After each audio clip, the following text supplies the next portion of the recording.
शेष है दुर्योधन। मारो भीम, मारो, वीरगति करो भीम। इतनी भी क्या शीघ्रता है राजकुमार युधिष्ठिर?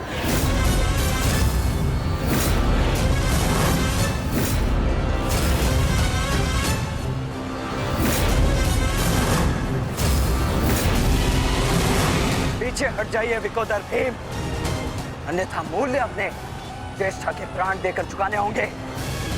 नहीं भीम, नहीं, मेरी चिंता मत करो, अपना वचन पूर्ण करो। ऐसा अवसर दोबारा नहीं मिलेगा अनुज। वध करो इस दुर्योधन का, पांचाली के अपमान का प्रतिशोध लो भीम, मारो इस दुर्योधन को। एक बात बुरा सोच लीजिए, अवसर दोबारा मिल सकता है परंतु ज्येष्ठ के प्राण दोबारा नहीं लौटेंगे। मारो भीम, मारो।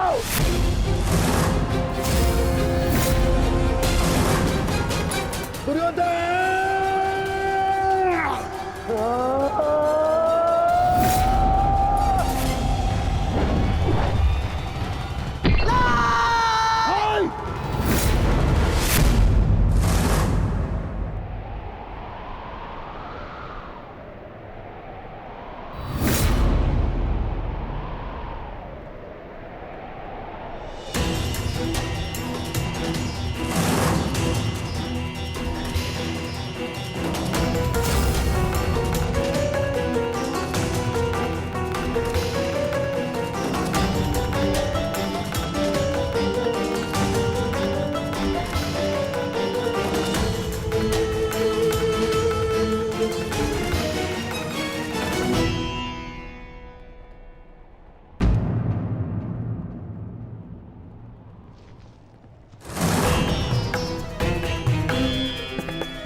सेवकों, जाओ जाके सबकी सहायता करो, जाओ।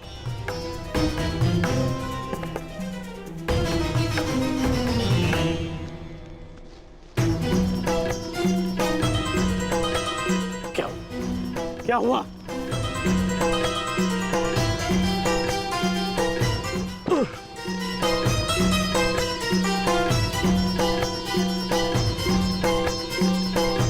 क्या हुआ मित्र? आज हम ये युद्ध हारने ही वाले थे मित्र। उस भीम ने मेरा वध कर ही दिया था, परंतु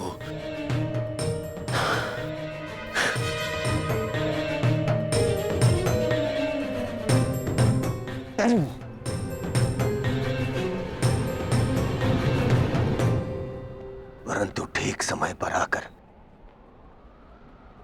वृषसेन ने पूरी परिस्थिति को ही बदल दिया।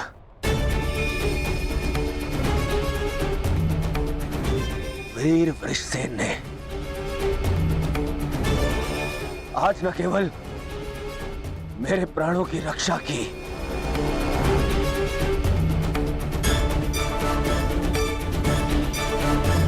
अभी तो कौरव सेना को एक लज्जाजनक हार से भी बचाया।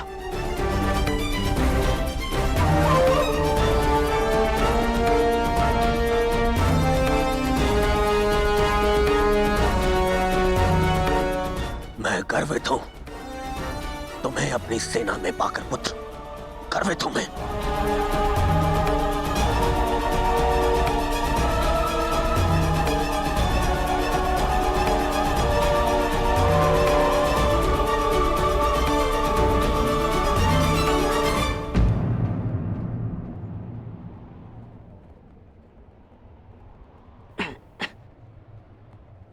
आप फिर से मेरे घाव देख रहे हैं ना पिताश्री, और मैं फिर से यही कहूंगा, चिंता मत कीजिए। आज का युद्ध समाप्त हुआ और युद्ध भूमि में जो कुछ भी हुआ उसे भुला देना ही श्रेयस्कर है, अपितु उन बाधाओं को समझने का प्रयास करना चाहिए जो हमें विजयश्री बनने या प्राप्त करने से रोक रही है।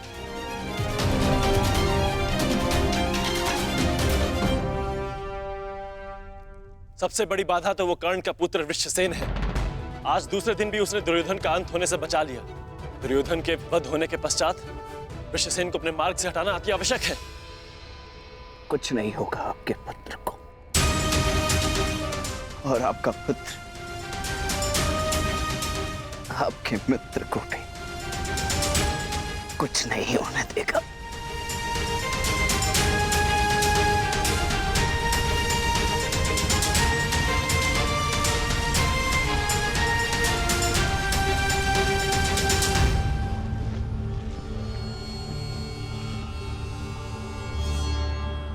मित्र, आज का दिन हमारे पक्ष में नहीं था। तुम हमारे साथ होते तो कदाचित ऐसा नहीं होता।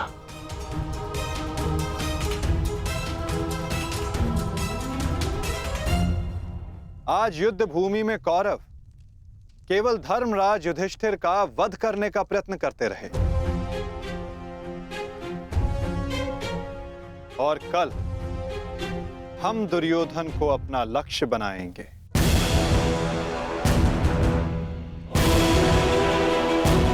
क्योंकि दुर्योधन के अंत के साथ कौरवों की पराजय भी निश्चित है।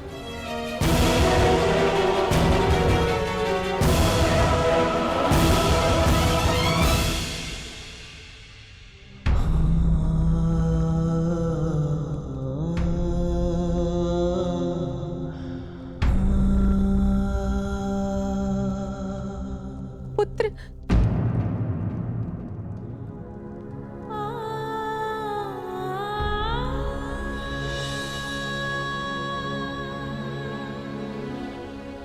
ये क्या दशा बना दी है इस युद्ध ने तुम्हारी? अरे माता, आप कब आई? माता हूं।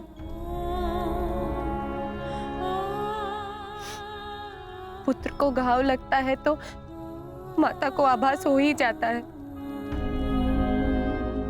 मेरे मन ने कहा कि मेरा पुत्र संकट में है, दौड़ी चली आई।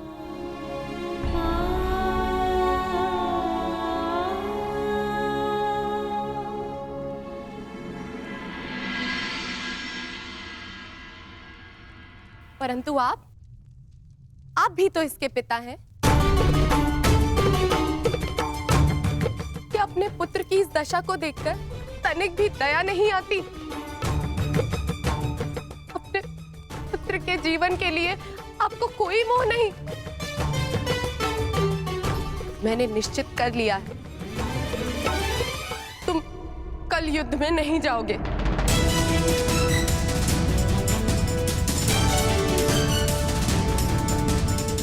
परंतु माता, मैंने कहा ना, ये मेरा अंतिम निर्णय है। पिताश्री, ये तुम्हारे अतिरिक्त कौरव सेना में और भी कुशल योद्धा है। निश्चित रूप से कौरव सेना में कुशल योद्धाओं की कमी नहीं है पिताश्री, परंतु वृषसेन वो उन सबसे भिन्न है। उसकी सोच, उसकी प्रतिभा, उसका तेज प्रशंसनीय है।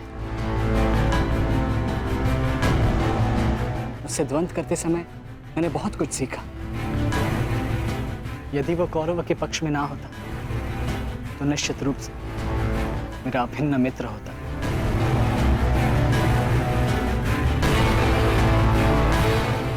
परंतु समझ में नहीं आता कि उसमें इतना तेज आया कहां से।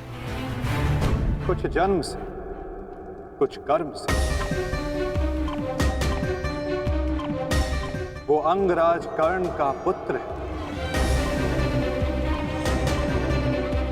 जिसके मन में मृत्यु का भय नहीं, अपने कर्तव्य की ओर पूर्ण आत्मसमर्पण है। उस पर तेज स्वतः ही आ जाता है अभिमन्यु।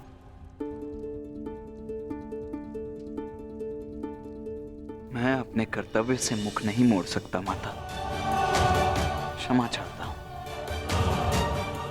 आप मुझसे मेरे प्राण भी मांगेंगी तो मैं अभी अपना शीश काटकर आपके चरणों में रख दूंगा, परंतु मैं अपने वचन से विमुक्त नहीं हो सकता माता। मैं वचनबद्ध हूं। मैं युद्ध में पराजित होकर लौटने वाला नहीं। या तो मैं विजयी होकर कंधों पर बैठकर आऊंगा, या वीर गति को प्राप्त करके कंधों पर लेटकर।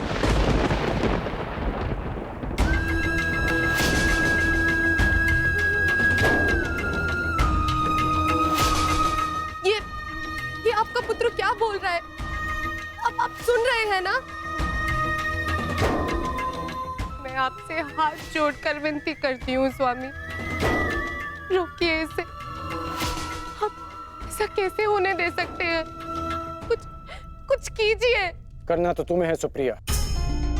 ममता और कर्तव्य में संतुलन करना है। तुम एक योद्धा की माता हो, तुम्हें अपने हृदय को कठोर बनाना होगा। मेरी अनुपस्थिति में हमारा पुत्र इस महायुद्ध में अत्यंत मुख्य भूमिका निभा रहा है। मुझे उस पर गर्व है और तुम्हें भी होना चाहिए सुप्रिया। युद्ध में पीछे हट जाने वाले वृषसेन का पिता होने से अधिक युद्ध में बलिदान दे देने वाले वृषसेन का पिता होना अधिक श्रेष्ठकर समझता हूं।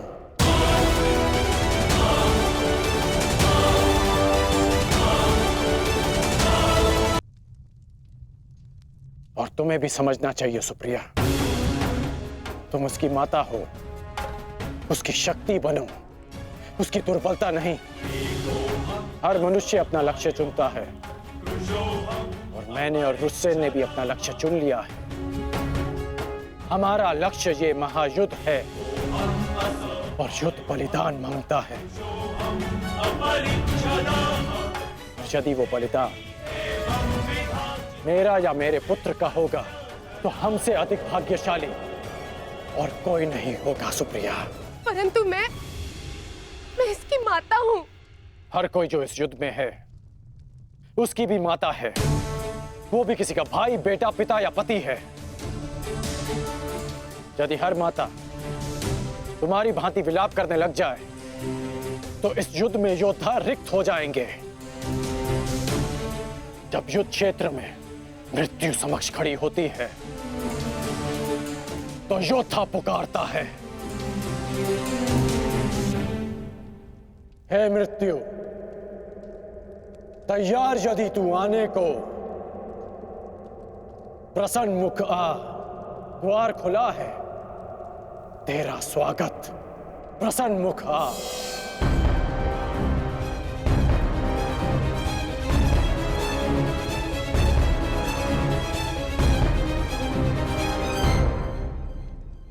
दो महायोद्धाओं के समक्ष एक दुर्बल माता कैसे जीत सकती है? यदि आपने निर्णय ले ही लिया है तो ठीक है, किंतु एक बात स्मरण रखना, यदि मेरे पुत्र को कुछ भी हुआ तो उसके उत्तरदायी आप होंगे और इसके लिए मैं आपको कभी क्षमा नहीं करूंगी।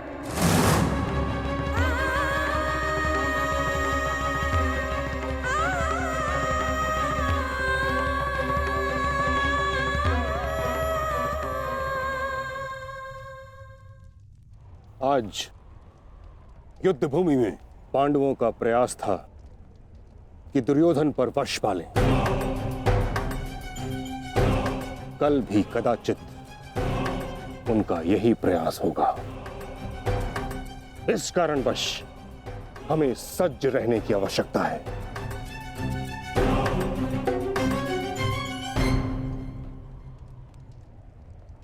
कल हम गरुड़ व्यूह की रचना करेंगे और इस व्यूह का नेतृत्व स्वयं मैं करूंगा।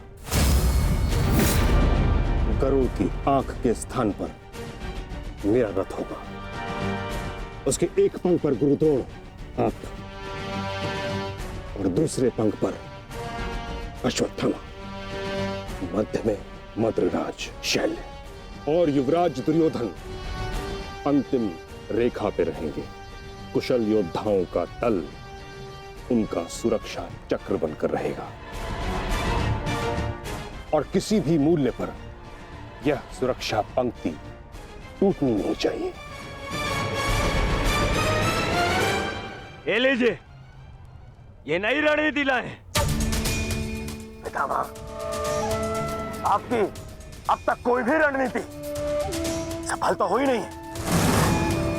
ऐसा ना हो कि आपकी ये रणनीति भी असफल रहे। ऐसे मत देखिए, कुछ अनुचित कह रहा हूं, सत्य कह रहा हूं। अब तक आपकी किसी भी रणनीति का कोई भी वास्तविक लाभ हमें नहीं मिला है। आज जो घटित हुआ है और जो घटित हो सकता था, मैं जानता हूं। अरे सेना को छोड़िए, आप तो मेरी सुरक्षा का कर्तव्य, अपने युवराज की सुरक्षा का कर्तव्य भी पूर्ण नहीं कर पाए। हे पितामह, अब मुझे आप पर विश्वास नहीं रहा पितामह। नहीं दुर्योधन, पितामह के अतिरिक्त तुम्हारी रक्षा और कौन कर सकता है? मैं करूंगा, मैं करूंगा, मैं करूंगा, मैं करूंगा।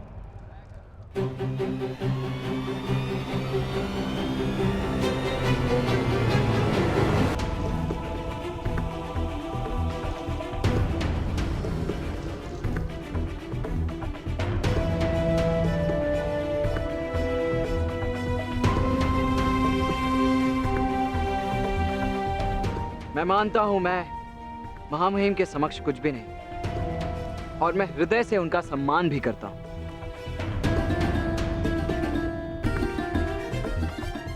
किंतु यदि युवराज मुझे अवसर दें तो मैं उनकी सुरक्षा के लिए सदैव तत्पर रहूंगा।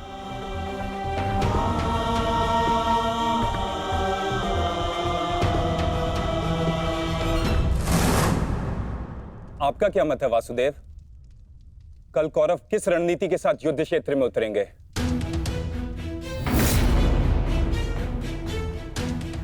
उनकी व्यू रचना क्या होगी? व्यू रचना चाहे जो भी हो, किंतु आज जो रणभूमि में हुआ उसके पश्चात यह निश्चित है कि दुर्योधन की रक्षा हेतु वे उसे सेना की अंतिम रेखा में ही रखेंगे, क्योंकि वो जानते कि दुर्योधन ही हमारा लक्ष्य है।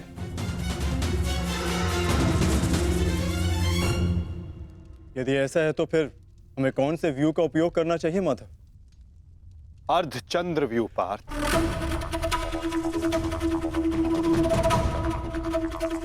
उसी व्यू के कारण हम दुर्योधन को रणभूमि की ओर ला पाएंगे।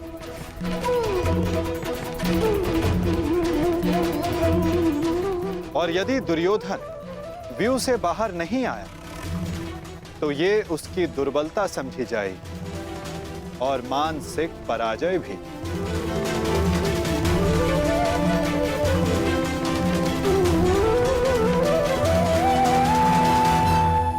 कल दुर्योधन की रक्षा कोई नहीं कर पाएगा, वो चाहे आचार्य द्रोण हो या पितामह अश्वत्थामा हो या दुशासन या फिर वृक्षसेन। कल जो भी योद्धा मेरे और दुर्योधन के मध्य आएगा वो या तो रणभूमि छोड़ेगा या फिर ये संसार। मेरे पिताश्री आप पर पूर्ण विश्वास करते हैं युवराज, और मैं अपने पिताश्री की ओर से आपको यह वचन देता हूं कि जब तक मेरे शरीर में अंतिम श्वास रहेगी तब तक मैं युद्ध भूमि में आपकी सुरक्षा के लिए प्रस्तुत रहूंगा।